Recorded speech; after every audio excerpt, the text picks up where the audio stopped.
So I was on 85, and I tried to dodge a person twice, and they hit me 100 to 150 miles per hour in my little PT Cruiser. Yeah, so-called European. According to the Bible, he's our fraternal twin brother. The government, they tried to kill me, and a bright light entered the car and slowed the impact down. The one they called Jesus Christ, he saved my life that day. And Michael the Archangel was present that day. I've seen him twice. I'm going to ask you, Andrea, what you know about the Bible, Andrea, about us being Hebrews and the slave ships and all that good stuff? Well, I read about it and everything, but I'm trying to learn more about it. Okay, well, today is your day. I'm Shabar. Andrea. All right, my name is Shabar Yasharala, and I can trace my heritage all the way back to the tribe of Gad. If I stutter, remember I told you because of this nerve damage, all right? Well, the Bible in the book of Deuteronomy, it talks about slave ships. He said, I will put you back into slavery or Egypt on cargo slave ships if you disobeyed my commandments. And the nation that will do this will be swift as the eagle flieth, all right? What's on the back of your money? The eagle, right? And the pyramid. That pyramid is synonymous with Egypt. It's a Greek word that means slavery, all right? We have a fraternal twin brother walking around here. That eagle is synonymous with Edom. Who is Edom today? Our so-called fraternal twin brother and sister, the so-called red man. The Bible calls him red. He's not white. Edom means red, all right? Wonder why they call themselves rednecks? Because the Bible calls them red. According to the book of Genesis 25, they are fraternal twin brother. And the last nation that would put us back into slavery would be them. And Columbus didn't discover anything. My tribe, the tribe of Gad, was already here. As far as I know, you would be from the tribe of Judah, of Benjamin. I don't know, out of the 12 tribes. You have to do your research, all right? And so you go to Songs of Solomon, he states, I am black but comely. The term they get, I am black but beautiful, it's in the Bible. Acts 13:1 says the prophets and the teachers called Niger, or say it right for me. Not Niger, Nigeria. No, N-I-G, you're right, but N-I-G-E-R. Now say it with the slang on it. Come on, say it right. N-I-G-E-R. Oh, nigger. All right, then. All right. That's Acts 13:1. I got a Bible app. I can show you everything that I'm saying, okay? All right. So I can see in the spiritual realm since I was 8 years old. There are women in the Bible that can see future events, about 8 of them. Hilda, Anna, Miriam, Mary Magdalene, all these people were prophetess. My forefather Gad was a seer. We could see future events. So by the age of 13, I said I had enough. And I'm running like Jonah in the whale. I know you know that account, what happened. Jonah got swallowed up by a fish, Jonah in the well, because he didn't want to do what the Most High called him to do. So, oh, there he is. So in 98, a burst of light entered my body. 2006, he took me to hell and back. 2008 showed me a vision concerning this place. April 17, 2008, the one they called Jesus Christ shook my whole house. He said, enough is enough. I still didn't want to hear it, so I put the pillow over my head. So in about 15 minutes into my sleep, I was awakened, and I was transformed from the crown of my head to the sole of my feet. I was made new, and I was descending down into a building. That building had a window in it about 60 feet across, and I could see people walking through that window. So it was in the days of Noah, and he began to speak. He said, enough is enough. And he was so bright at this time, I couldn't see him in this vision, but I have seen the one that called Jesus Christ. He began to speak. He said, enough is enough. Chicago would be the first to fall. And I saw a missile and it obliterated Chicago. You know what's happening every day in Chicago? You know about the murders up there? Chirac? Yeah. And as Hebrews, we killing each other. They call it Chirac because it's worse than Iraq, all right? Not only that, when the Pilgrims came here, one of the first places they brought religion was to Chicago. The Bible defines religion, according to the book of James, no such thing. All these Baptist methods and all of that, Islam is man-made, all right? So he came back years later and said Jamestown, Virginia will be the last standing. What happened at Jamestown, Virginia, was that's where the Pilgrims came, and they settled, the first colonies. So they started slaughtering my tribe, the tribe of Gad, all the way to this place after Columbus. Hence, this place is called what? Columbus. After who? Christopher Columbus. That's Isaiah 43:6. You have held the children of Israel and refused to let them go. Andrea, I've seen the one that called Jesus Christ. And when I told you they hit me, that was number 8. My life was almost taken from me, okay? And they recently, show you this picture here.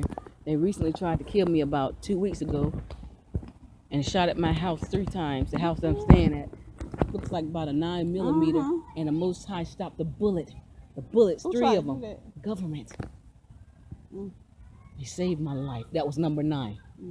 Almost took me out because of what I do. So we are the Hebrews. We are descendants of Abraham, Isaac, and Jacob, and the most famous man that ever came down here in flesh and blood, the one they called Jesus Christ. You ever heard the term that the so-called native Indians, my tribe was over here chanting, Ahaya, Ahaya, the Indian chant, Ahaya, because that is God's name in the Hebrew. Ahaya, Ashar, Ahaya, and his son's name is Yeshaya in the Hebrew. There's no J's in the Hebrew alphabet, okay? I've seen him.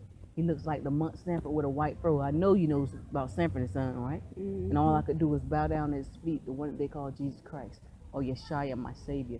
And so, I've heard the voice of the one that they call God, okay? But I've never seen his face. He said, I saved Noah. You know the story about Noah, right? Well, what happened with Noah?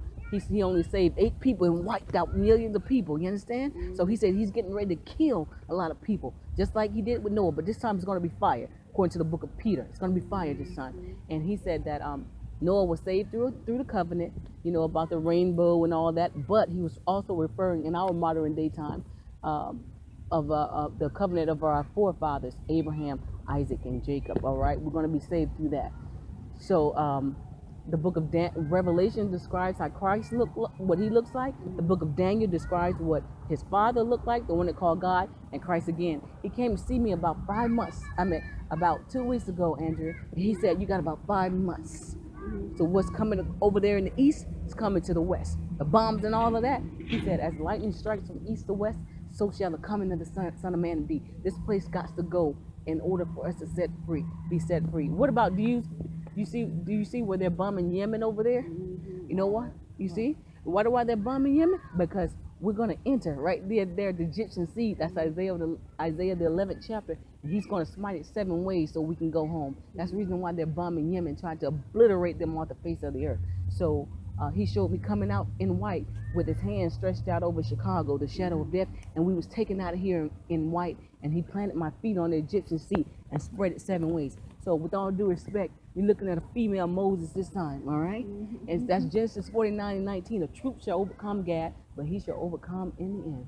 Like I told you, there are women in the Bible, and like me, that can see future events. Do you go to church? Oh, I knew it. I knew it had to be something. Why I had to speak to you. The Bible says in Jeremiah 5:7, he calls those places whorehouses. Listen to what I'm saying. He said, howbeit the Most High dwelleth in temples not made with hands, and said the prophetess, the heaven is his throne, the earth is his footstool. What house can you build for him? You can't relegate the one that called God and his son and his spirit to a building, you understand? Paul tells you in the New Testament that your body is the temple, the church now, all right? Because when Christ died, the temple was split in two. Pharisees, Sadducees, scribes, and Sanhedrin, they killed Christ because of what I'm doing. What I'm doing is doing what he's doing. You see what I'm saying? I don't want your money. I'm not charging you for nothing.